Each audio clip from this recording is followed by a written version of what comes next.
Yo, what is up guys, Dark here, I'm back with another commentary, and I have some Halo 5 campaign gameplay right here, and I know Halo 5 is out, I'm not trying to play the campaign early or anything, but I'm making a video talking about my favorite Halo campaigns, and what were mine, my favorite personally, and I hope everyone's just really nice to each other down in the comments below, because I feel like nowadays you can't even really express your opinion without someone attacking you, and I really feel that's messed up, it's wrong, and I won't put up with any of that in the comment section. Like, if some guy says, I like Halo 5 the best, I'm not going to sit there and be like, oh, you're an idiot and stuff like that, so please be respectful to each other in the comment section if you guys decide to comment. But I'm going to be making a video just talking about, my favorite Halo campaigns, and I don't really have one, but I have two. Halo 2 and 3 are pretty much my favorite campaigns in terms of story-wise, combined with the gameplay, but Halo 5's campaign, I made a big long video about it, but I really love Halo 5's campaign, gameplay wise. I think gameplay wise and the environments are pretty cool, but Halo 2 and 3 just take the cake for me, and they're really fun to play. So, right here I'm just playing some campaign or whatever. I'm not really going to explain the mission or anything, but I'm really curious to hear what's your favorite Halo campaigns. That's what I'm really curious about. That's why I made this video. I just want to hear what does the community think about the campaigns and stuff like that. But for me, Halo 1, let's just start from the beginning. Halo 1's campaign was kind of... Hold on, let me do this real quick. There we go. But Halo... I can't... It's so hard to play and talk at the same time. But Halo 1's campaign was actually really good. I loved it. It started off the Halo franchise and really got a lot of people hooked. And that's what got me really hooked on Halo. Halo 1 and 2's campaigns. But the thing about Halo 1 that kind of turned me off from it when I was younger is that the missions they kind of repeated themselves later on, and that's one thing that's the only downside to Halo 1 in my opinion, that I could really think of. Other than that, I think it had an amazing story. It left a lot of mystery, like you didn't know anything about Halo, and it really started off, it's what made Halo 2 so great. It had that base, that base storyline. It's kind of like Star Wars. Like Empire Strikes Back wouldn't have been so great to many people if Episode 4 never came out. So it's kind of the same thing for me on that. So Halo 1 is really good. I just really wish you didn't repeat the levels, but it makes sense though in my opinion, that you repeat the levels. That has a story purpose. You have to go back to the Pillar of Autumn, to destroy it, to blow up a Halo ring and stuff like that, and it made sense. It wasn't necessarily just repeating missions because they were lazy, but it took a lot of, it was a new game, and it took a lot of work to make it, and I'm happy with how it came out. So, and Halo 2, I think it really took what Halo 1 did and ramped it up even more, and introduced you to all these new things, kind of like how Empire Strikes Back added all these new things, all these new characters to Star Wars, and, it's amazing. Halo 2 added the Prophets. A lot of people forget the Prophets were even in Halo 1. Like, we didn't know anything. Halo 2 added the Arbiter, and he added them added a new character in such a good way, that I think Halo 5 could have capitalized on a lot more, by balancing the missions between the two characters, not just necessarily playing as one character majority of the game. And it does a really good job of balancing it and telling the stories from two different perspectives, and then coming together at the end, for the similar cause. And I love that about Halo 2, and it really is one of the best Halo campaigns in my opinion in terms of story and the missions. Now I think about Halo 2's campaigns and levels are really unique, and they had me replaying them over and over and over again. And the missions were long too. There were 15 long missions in the game, and Halo 5, like I said in my previous videos, they promised us a long campaign in Halo 5. Like, it's gonna be 15 missions long, but it felt more like 7 or 8. Halo campaigns aren't really known for being the longest campaigns, but Halo 2 I really feel like separated itself in terms of campaign quality and length. I love the story. The writers did an amazing job on that game, and the levels are very classic and legendary in my opinion. I always remember Metropolis, driving around on it and stuff like that. I may have shoot. I can't even talk right now. I maybe have. What the heck am I talking about right now? I'm sorry, I just woke up, guys, so I can't even talk right now. But I was trying to say I should have used Halo 2 Metropolis gameplay for this video, but thinking about that, I just wanted to upload Halo 5. I haven't uploaded a Halo 5 I have uploaded Halo 5, the tips and tricks video about aiming was toward Halo 5 and all Halos, but it was on Halo 3, so I just wanted to get Halo 5 gameplay out there on my channel, especially that this is the newest Halo game. I don't want to sit there in the past uploading a lot of older Halo games personally. So let's just move on to Halo 3. Halo 3, Oh yeah, hold on. Let me talk about Halo 2's ending for a second. A lot of people don't like Halo 2's ending, and personally myself, let me just clear some things up personally myself, like how I feel about the ending. But people acted like Halo 2's ending was supposed to be like the ending of the franchise or the ending of the main trilogy, and I feel like that's completely wrong. Halo 2 or sequel, in my opinion, its purpose is supposed to lead into the next final act of the story with a huge cliffhanger, and I feel like that's for any like the start of a franchise or the sequel of a franchise. I think that's how it should end on a cliffhanger, making you want more, and that's what Halo 2 did. It made people want more. It made people feel, not really, they're like, oh wait, is that it? Like what else? And it kind of leads you into Halo 3 perfectly. The huge conclusion that Halo 3 had, and I feel like I don't know what else people wanted Halo 2's ending to be. Personally, I mean, I hear a lot of people complain about say Halo 2 is the worst ending ever and stuff like that, but I'm like, in my opinion, I think that's what ending was supposed to be. I think that was one of the best endings in my opinion. It left you wanting more, and that's kind of what episode 7 did. If you guys haven't seen that, I'm not going to spoil it for those that haven't, but that's what I feel like it really does. It makes you want more, and I feel like that's what a sequel's job is supposed to do. Not really wrap up the story or anything, but I don't know. That's just my personal opinion on it. Leave a comment down below, like I said earlier. But let's move on to Halo 3. Halo 3's campaign. I loved Halo 3. I love the ending of a story. I love endings, like this the epic battle, the epic conclusion. That's what really makes me like stories. I just love the endings.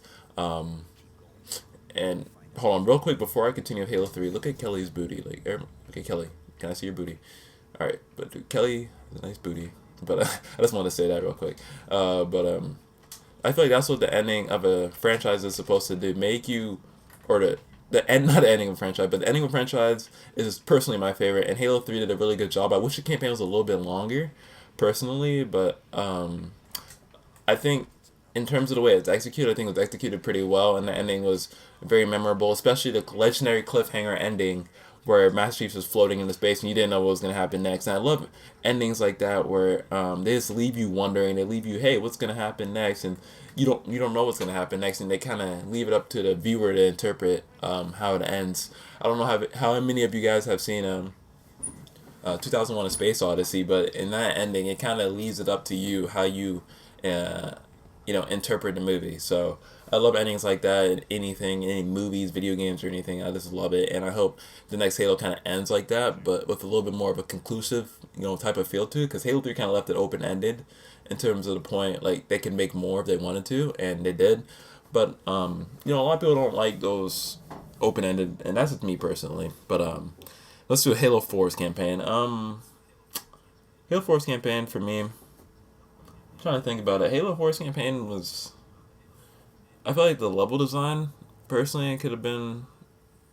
That's kind of hard because I haven't played Halo 4 in a while, but the levels, from what I remember, weren't really like that memorable. I only really like the last mission with the Cortana and the Didac because I think it was called I forgot the name of it. Midnight. There we go. And I like that mission because it had that like conclusive type of like the final boss battle type of feel, and the music in the background made you feel epic. You had to fight all these knights by yourself as chief, and I just like that. Other than that, I didn't really like too many missions in Halo 4 personally myself. The story was interesting. I just don't like how they had the Didac die in the game, and then turns out he's alive in the books later on, and they kill him off in the books. And I think all that stuff should happen in the game, and I feel like they could have expanded the campaign a little bit longer to show that instead of just wrapping up in a book. Because everything, like every Halo fan, reads books or reads the Halo lore, and that's not necessarily true. For a casual Halo fan who just casually enjoys the story, I feel like they need to wrap all that stuff in the campaign personally.